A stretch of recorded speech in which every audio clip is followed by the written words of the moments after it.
Y nos acompaña aquí en el set de entrevistas de Canal Antigua ya Miguel Castillo. Él es profesor universitario y analista político. Bienvenido, Miguel. Muchas gracias nuevamente. Es un gusto saludarte. Gracias, Miguel. Conversábamos antes de salir al aire sobre cómo cada medio de comunicación ha dado un énfasis distinto a aquellos temas que posiblemente consideró relevantes en su momento, pero que también estuvieron presentes en la plaza durante varios meses.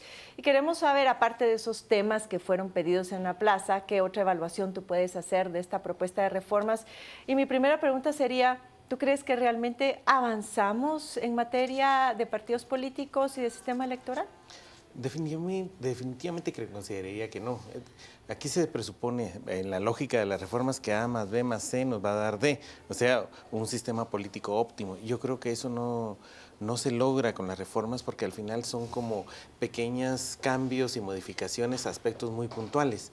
No veo que las reformas tengan en su conjunto coherencia y que nos permitan tener un sistema de partidos políticos más eficiente, digamos, y más representativo. Ese creo que es el gran valladar. Digamos, se necesitaría, en opinión muy personal, que todo el conjunto del sistema político fuera reflexionado y probablemente reformado. Yo creo que esos son los aspectos que quedan de lado. No siento que tenga coherencia, son como parches en lenguaje muy nuestro, digamos, a problemas muy puntuales que han ido surgiendo, pero no nos garantizan esa mejor calidad de partidos políticos. Creo yo que esto a la larga quedará más en manos de los ciudadanos, en un proceso algo así como de mercado, es decir, entre oferta y demanda, y esperemos que exista una mejor oferta para los ciudadanos y que de ahí vayan descartando y que queden estructuras políticas, digamos, mucho más representativas, pero como te digo, resultados de cuestiones que no están en sí en la ley, sino en la dinámica de lo que quieren ser los partidos políticos, ¿no? Y sobre estos baches, Miguel, que eran baches que en su momento se constituyeron en demandas, como mencionaba. Uno fue el tema de la reelección. Cuéntanos cómo quedan las reformas respecto a esto, a la reelección. Pues simplemente el deseo de muchísimos ciudadanos y luego reflejada en las propuestas de reforma, de que no se permitiera la reelección de diputados y de funcionarios municipales, simplemente no se puede, porque esto es un aspecto constitucional que requeriría la modificación de la Constitución. Esto nos lleva precisamente a lo mismo, ¿verdad? La reelección va a poderse seguir dando de todo tipo de funcionarios de este tipo, menos del presidente y el vicepresidente, pero, digamos, y tendrán que ser los ciudadanos con su voto los que tendrán que decidir premiar o castigar a los funcionarios. A la larga creo que esto es mejor, porque también, así como hay funcionarios, digamos, que se han convertido en verdaderos caciques, que controlan un determinado territorio del país y han hecho lo que han querido, especialmente con las finanzas públicas. También hay otros que han hecho muy buena gestión, especialmente en el nivel local. Tenemos alcaldes de 7, 6, 5 reelecciones, y no necesariamente por ser clientelares ni nada, sino porque han hecho procesos coherentes de desarrollo. Insisto, en este caso quedará otra vez en manos de los ciudadanos decidir qué es lo que más conviene a cada uno de ellos, ¿no? El otro tema que fue solicitado con vehemencia fue el no al transfugismo, y hemos visto en estos primeras semanas del año todo este movimiento en el Congreso de la República. Alguna reforma se hizo ya desde la ley orgánica del Congreso, pero la ley electoral parece que también incorpora algo. Incorpora que no se pueden mover, digamos, los diputados durante los 3 primeros años, pero deja suelto el último año. Leyendo el dictamen de la Corte, creo que la Corte plantea casi irónicamente, de que aceptan que ese es un aspecto importante, pero que obviamente no lo pueden, digamos, no es una salida a ese tema, ¿no? Yo creo que, digamos, terminará siendo una cuestión que se puede fácilmente soslayar por parte de las personas, de los diputados, que incluso si en un momento dado se les impide trasladarse entre estos 3 primeros años a otro partido político, en la práctica votarán de acuerdo con el grupo con el cual se sientan afín, digamos, ¿verdad? Quizás ya no en la forma formal como lo vemos hoy de diputados pasándose de un lado a otro, pero sí veremos actuaciones en el Pleno especialmente ligadas a los intereses a los cuales representan. Insisto, no es otro aspecto realmente fundamental. No, que le prohíban a un partido político recibir un tránsfuga o a un bloque legislativo no va a corregir el problema. No corrige el problema definitivamente, y veremos salidas a cuales más especiales y folclóricas, digamos, en ese sentido. Y creativas. Sí, sobre todo creativas, evidentemente, ¿no? Sí. Miguel, el otro tema es el relativo a las cuotas y a la alternancia en los listados para postular candidatos a puestos de elección popular. Tanto mujeres, hombres, indígenas, ¿cómo queda esto finalmente? Esto queda finalmente, según entiendo, según leí en el dictamen, referido básicamente a los cargos dentro del partido político. No vi que se mencionara aspectos relacionados con los listados de candidatos. Esto pues será llamativo en términos, digamos, de una mayor equidad por lo menos de representación formal. Pero también debemos de reconocer, y con todo respeto a lo que voy a decir, digamos, es muy probable que veamos a esposos y esposas dentro de los listados de los partidos políticos o cuestiones de ese tipo. Aunque ahora hay una prohibición también, me parece que quedó una prohibición de incorporar a familiares tanto en los órganos directivos de los partidos como en los listados para postular diputados. Puede ser, no vi esos detalles, pero digamos, en todo caso siempre veremos esa situación de acomodamiento, digamos, ¿verdad? Porque a la larga lo que estamos haciendo es forzando a los partidos a adaptarse a ciertas formas de querer ver la política, pero en la práctica, si su deseo no es realmente ser democráticos y ser representativos, van a encontrar siempre la manera de poder, digamos, solucionar este problema, este nuevo problema o esta nueva piedra en el camino que se les ha impuesto. Pero insisto, esta como todas, digamos, formalmente quizás puedan ayudar, pero no son el fondo, digamos, para el principal problema que tiene el país en materia política, que es que su sistema de partidos literalmente no funciona o no existe, ¿no? No da para garantizar la representatividad de los funcionarios electos. Tamaño del Congreso, Miguel. Acá éramos el único país de Centroamérica que no tenía un número fijo de diputados. Al parecer ahora queda un número fijo de 160 diputados. Desde el punto de vista de la ciencia política, bueno, una amenaza, un riesgo sería perder representatividad de estos diputados, pero la buena noticia, si esto finalmente queda así, porque estas reformas todavía van a tercera lectura al Congreso de la República, es que finalmente podríamos tener un censo de población que lamentablemente da la impresión que ha estado pues limitado por el hecho de que no quieren que crezca el número de diputados en el Congreso. Yo creo que el anuncio, que es muy bueno para el país, el hecho de que vuelva a ser un censo de población en materia política, se había vuelto una noticia aterradora ante la posibilidad de que el Congreso creciera en forma exponencial, claro, que incluso algunos datos podían dar cuenta de que podíamos estar llegando hasta unos 200 diputados, una situación así, ¿no? El hecho de que esto se restrinja a 160 creo que da, digamos, tranquilidad a la ciudadanía, porque este es un aspecto más de clamor popular. Los ciudadanos no quieren ver al Congreso seguir creciendo en la forma en que lo ha hecho en las últimas décadas, ¿no? Yo creo que en ese sentido es una cuestión que satisface en general a los ciudadanos que no quieren ver más costos agregados, digamos, al Congreso. Ojalá y sirva para que genere una mayor, digamos, competencia en los distritos electorales para obtener las diputaciones.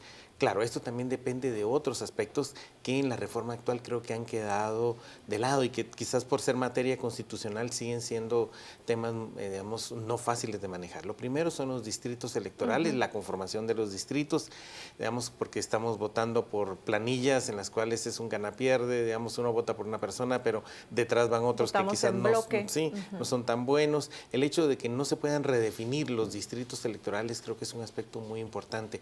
Esto ayudaría, digamos, básicamente al hacerlos más pequeños, que los ciudadanos tuvieran un poco de mayor control sobre lo que hacen. Y tampoco hay ningún aspecto en las reformas que puedan plantear listados abiertos, donde los ciudadanos puedan por fin votar por una persona y no necesariamente por la planilla, ¿no? Estos aspectos, digamos, pues que serían mucho más importantes quizás a la larga, pues han quedado de lado, no son materia de discusión en este momento, pero a la ciudadanía en general yo creo que sí le encanta el hecho de pensar de que solo sean 160 diputados han dicho que están dispuestos ahora, una vez aprobadas estas reformas, a entrar a esos temas de fondo. Ojalá el tema de la división administrativa pareciera que no se puede porque está en la Constitución, pero ahí dice claramente que el Congreso de la República puede redefinir esa regionalización con base a otro tipo de criterios. Esperemos, ojalá y se lograra hacer así. Pero vamos a ir con las redes sociales ahora para ver qué está comentando nuestro público televidente, y Pietro está listo ya del otro lado del set para dar lectura. Así es, Carmen, buenos días. Ya tenemos preparados los comentarios de nuestros televidentes que ya nos compartieron en las redes sociales. Hoy lo que les preguntamos es, ¿Ustedes qué esperan encontrar en estas reformas a la ley electoral y de partidos políticos? Y estas son las propuestas que nos enviaron a nuestras redes sociales. Cecia nos dice, no a la reelección de alcaldes y diputados. Un diputado por departamento sería lo ideal. Luego Diego también nos comentó, no al tránsfuga, voto nominal y no por partido para la elección de diputados. Que los partidos tengan identidad y no clientelismo. Suspender a partidos políticos que hagan propaganda anticipada o que den regalos a las personas para que voten por ellos. Para eso que exista debates, diálogos con la población. Otra de las propuestas que nos llegó fue la de Mario, que nos dice la reelección de diputados y alcaldes. Sí, sí, solo sí, por un periodo más. Y luego Guillermo Cuevas nos dijo voto nominal para diputados, no por bancada, y la reelección solo por un periodo. Las propuestas de nuestros televidentes coinciden en su mayoría. Regresamos con ustedes a la entrevista. Gracias, Pietro, por dar lectura a ese sentir, a esos comentarios de nuestro público televidente. Siempre vimos ahí presente el tema de la reelección. Hay un tema importante que es lo de la propaganda, decían ellos. Curiosamente, en las reformas finalmente se admite a los partidos políticos a hacer proselitismo, pero la definición que se hace de proselitismo en este caso varía de la que había hecho el Tribunal Supremo en su oportunidad y prácticamente la frontera entre proselitismo y propaganda queda muy difusa. No sé cuál es tu impresión, Miguel. Lo mismo, es decir, es que realmente conceptualmente y en la práctica es muy difícil establecer qué se hace en un momento determinado. Una actividad pública de un partido político podría ser un llamado a captar afiliados, pero también podría ser un acto de propaganda en el sentido tradicional. Estos aspectos son muy difíciles y creo que plantearlos es importante, digamos, porque sí hemos visto abusos, pero legalmente yo creo que ese es un aspecto muy difícil de poder manejar. Tendrá que tener mucha sutileza el Tribunal Supremo Electoral para poder discernir qué es una cosa y qué es la otra, y se puede sancionar en un momento dado por esos aspectos. Que estemos en campaña prácticamente todo el tiempo. Posiblemente lo único que limitara eso, Miguel, es que el techo de gastos de campaña se disminuye. Actualmente era $1 por cada ciudadano empadronado y esto se reduce ahora a 50 centavos de dólar para una campaña de partido político presidencial y los comités cívicos a 10 centavos de dólar. Y también no se les permite postular candidatos a diputados. Son los grandes perdedores de esta dictamen de la Corte de Constitucionalidad.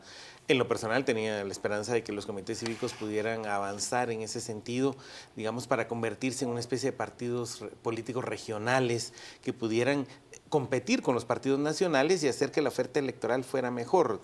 Yo creo que ese era el aspecto, digamos, que hubiera cierta competencia de líderes locales con ciertas determinadas características que no se atreven, porque hay mucha parte de la población que no se atreve a entrar a un partido político y que de esta manera quizás la representación fuera mejor. Al limitar esto, por las razones obviamente son de índole constitucional, se vuelve, digamos, es triste, es una cuestión lamentable, digamos, que no se pueda avanzar en esa materia, porque también visto, los comités no han podido avanzar, pero en la práctica también ya tenemos partidos que han ido retrocediendo y que se han convertido en partidos regionales. El caso de la UCN en Jalapa, sí, el mismo Partido Unionista en la ciudad de Guatemala. Son partidos que virtualmente ya solo operan en una zona del país, digamos, porque han perdido la capacidad de hacerlo en todos, se concentran en una determinada área y como por la forma de elección de diputados y todo, pues mantienen su vigencia. Digamos, ese retroceso que se ha dado en algunos partidos no supuso un avance, digamos, de los comités cívicos.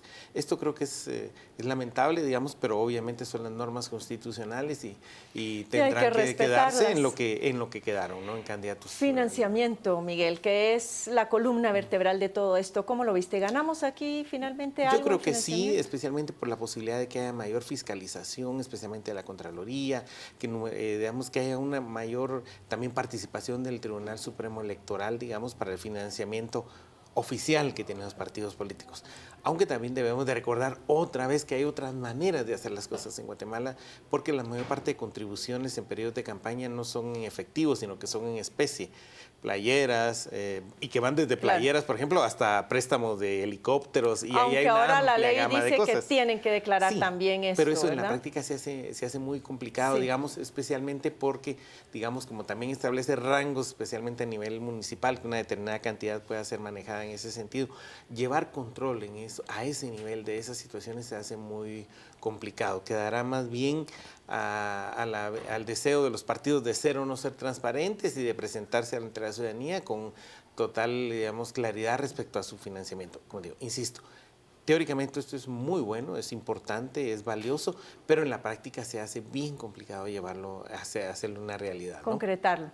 Muchas gracias, Miguel, por habernos acompañado. Vamos a seguir nosotros analizando este tema a lo largo de la semana, porque también tenemos que ver qué tanto se fortalece el Tribunal Supremo Electoral, dándole suficiente capacidad de sanción y de control a toda esta normativa que sería pues aprobada por el Congreso de la República en su oportunidad, y también analizando qué tanto se fortalece en términos de democratización a los partidos políticos. Así que esté pendiente a lo largo de la semana con otros analistas, otros profesionales destacados que nos ayudarán a darle a usted esta información. Así que continuamos ahora, nos vamos a la mesa principal para conocer más de la agenda informativa de la mañana.